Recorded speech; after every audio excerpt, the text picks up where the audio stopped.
Right, so it's back, it's done. It's had a full CLA, clean, lubricate and adjust, and it's looking in ship-shape condition. The RolleiFlex Automat Type 3.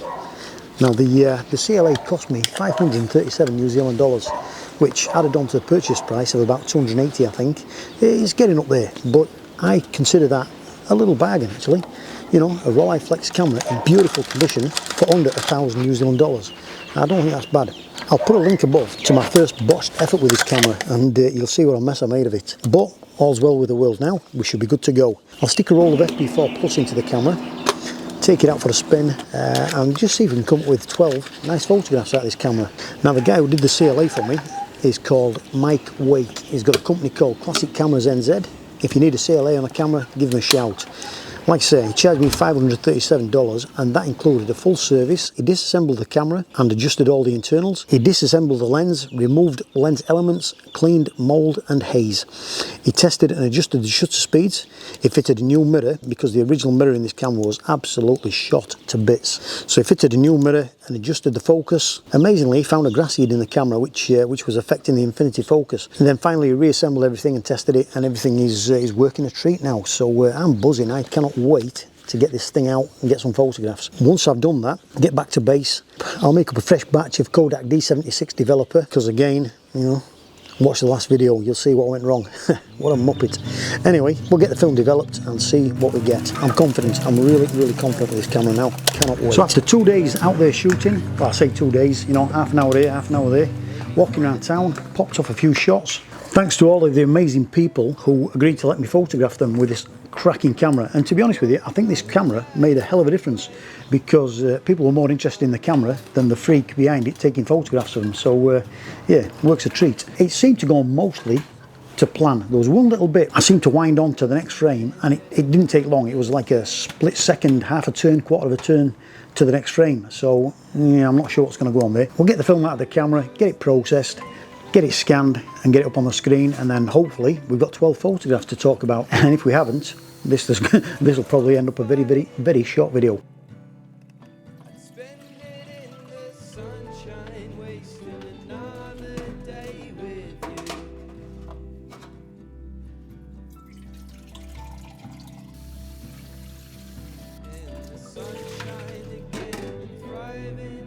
Went well. Kodak D76 1:1 dilution for 11 minutes, and the negatives have come out well exposed. I've converted the negative to a positive. I've done some slight adjustments to each frame, increasing the blacks and the whites, adding a bit of contrast, a little bit of clarity, a touch of dehaze, and I've spotted out a few little dust marks, scratch marks, that sort of thing. Other than that, nothing else. Now there was one issue, but what we'll do, we'll go through the photographs one by one, have a quick chat and see what you think. So this is where I started, frame number 1. I saw this young couple on a park bench reading books, so I thought, nice day, nice bit of light on them, rock up, just have a chat, show them the camera, tell them what my intentions were, and they were more than happy to pose for a photograph.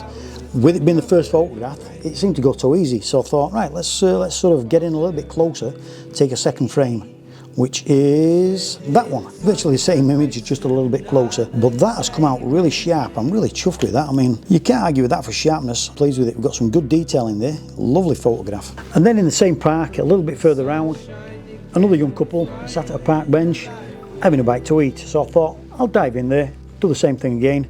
Took a photograph of this young fella, chuffed to bits how it's come out. I mean, really, the contrast is fantastic. I just love it. So then I photographed the girl sat opposite him, and look at that. The framing's a little bit off, you know. I mean, she's not quite square central in the photograph, you know, she's a little bit too much to the right. But other than that, I mean, look at that. Come on, seriously, that is fantastic. I am chuffed to bits. Across the way, this young lass sat on another park bench. So again, same procedure, rocked up, showed her the camera. She was a bit like me, she didn't speak English too well, but you know, we kind of, you know, managed to communicate his way into a photograph, and came away with this. Again, quite happy with the sharpness. Now this is quite interesting because, well, not interesting, it's quite obvious. When the sun was out and we had some nice contrast, focusing the camera was so easy.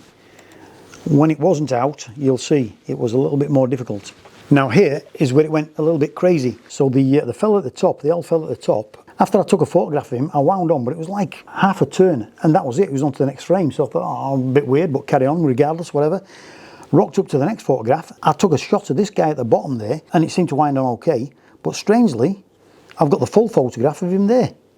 So I've got a partial photograph of him there, and a full photograph of him there. But again, it's kind of split frame. So yeah, I'm not entirely sure what's gone wrong there. It's some sort of double exposure kind of thing going on. Something with a winding mechanism.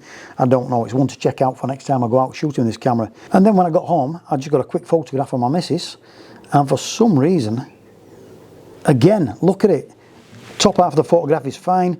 Below the photograph, it's the top half of the old fella. So you can see his cap there. I just can't understand it. Just cannot weigh it up. Then the next morning, I walked back into town, saw a couple of girls walking along, asked them if I could take a photograph. Yes, of course you can. This girl wanted to be photographed with a teddy bear. All good with me. It's come out fine. Look, no issues whatsoever, no overlapping, no dodgy frames. It's just come out really, really well. This is her friend, and again, no issues whatsoever. I mean, look at that. I just love the character and the grain on that photograph. Again, I've got quite a bit of spotting out to do, but I'll do that as I get around to it. But yeah, no problem. And then the light started to go. Came over all cloudy and a bit murky. So I rocked into town a little bit further. At this stage, I only had 3 frames left, and I'm walking through the town, and I spotted this fella walking towards me with his guitar. Obviously, a bloke in a guitar, you can't go wrong, can you? So, mate, can I take a picture? Of course you can, he said. Dive in.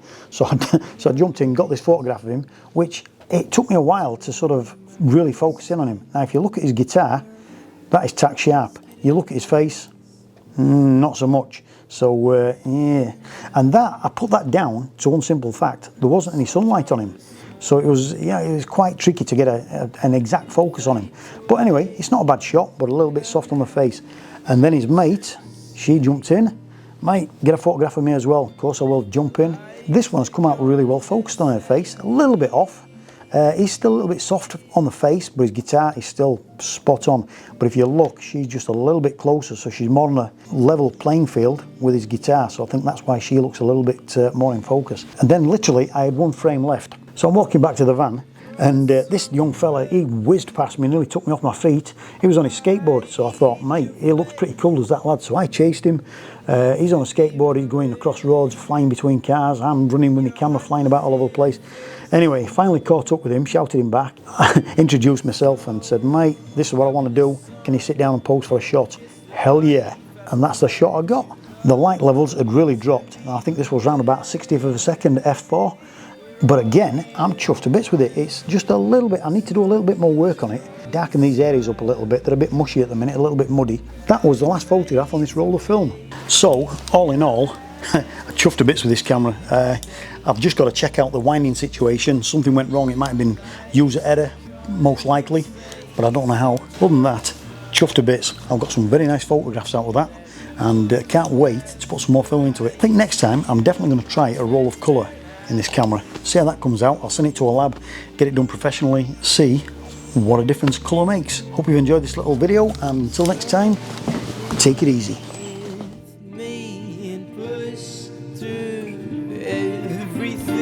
That was here before us. Draw a smile that lasts for a while. Push through everything that was here before us.